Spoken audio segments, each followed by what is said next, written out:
సింహం మరియు ఎలుక. ఒక సమయంలో ఒక పెద్ద సింహం అడవిలో నిద్రిస్తున్నది. అప్పుడు ఒక చిన్న ఎలుక అతనిపై నుంచి పరుగెత్తి వెళ్ళింది.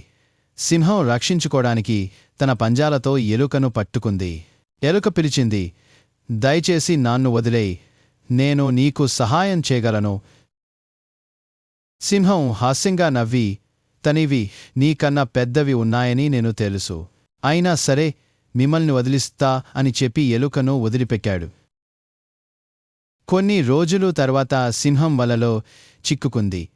ఎలుక దాన్ని చూసి వెంటనే జాలిని కుట్టి సింహాన్ని బయటపెట్టింది. సింహం చెప్పింది, నా మీద చేసిన మంచి పనికి ధన్యవాదాలు. నిజంగా చిన్నది అయినా ఒక ఎలుక నాకు సహాయం ప్రిఫరెన్సెస్.